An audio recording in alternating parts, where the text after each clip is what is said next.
tous, bonjour à toutes et bienvenue dans Flashback, le podcast de The Free Agent qui revient sur les grandes dates de l'histoire du sport américain.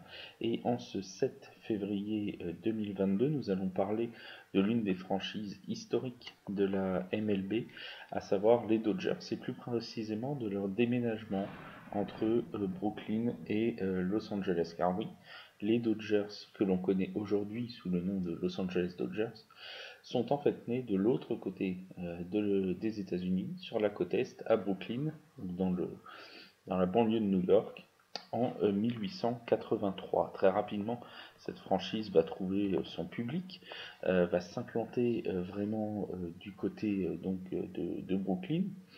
On va avoir un projet de déménagement à la fin du 19e siècle. Pendant un moment, on va penser que la franchise va déménager du côté de Baltimore. Et en fait, le propriétaire de la franchise de ce moment-là, Charles Ebbets, va tout faire pour garder cette franchise à Brooklyn. Il va construire un nouveau stade qui portera son nom d'ailleurs, l'Ebbets Field. Il sera inauguré en 1913, ce nouveau stade, et ce sera le lieu de résidence des Dodgers jusqu'à leur déménagement. On y reviendra en 1957. Dans ce stade, les Dodgers vont donc évoluer, mais ils ne s'appelleront pas toujours les Dodgers. Pendant un moment, ils vont s'appeler les Brooklyn Robins. Puis, ça va revenir aux Dodgers en 1932. Il va y avoir des grands joueurs qui vont passer dans ce club. On pense évidemment à Jackie Robinson, le premier joueur afro-américain à passer de la Negro League à la Major League Baseball. On peut penser aussi à Roy Campanella qui verra sa carrière avorter à cause d'un accident, ou à Sandy Koufax par exemple. D'ailleurs, Sandy Koufax va lui vivre le déménagement de la franchise, puisqu'il va commencer sa carrière avec les Brooklyn Dodgers de 55 à 57, puis il va aller chez les Los Angeles Dodgers de 1958 à 1966. Revenons donc quelques instants sur le pourquoi du comment de ce déménagement des Brooklyn Dodgers. Ce n'est pas un manque de public, loin de là, puisque les Dodgers étaient très populaires auprès de la communauté de Brooklyn, et notamment de la communauté noire, qui se déplaçait pour voir les matchs, notamment avec Jackie Robinson, cette véritable figure iconique des Afro-Américains à cette époque-là.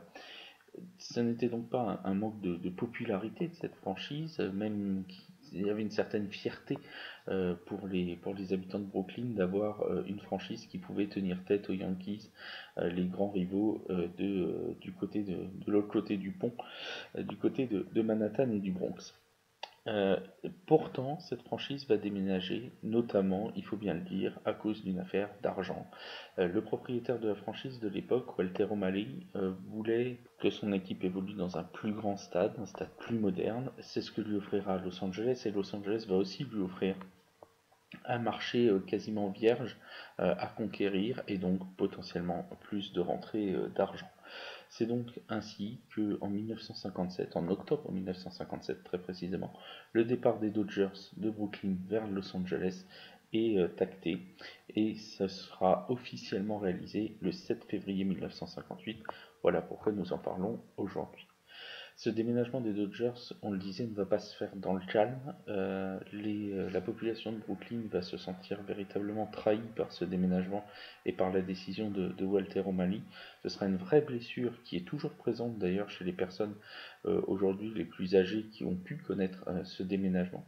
Une vraie blessure dans la ville de Brooklyn, et d'ailleurs il y aura des grosses manifestations qui mèneront même à quelques émeutes dans les rues pour que Walter O'Malley revienne sur sa décision, ce qu'il ne fera jamais.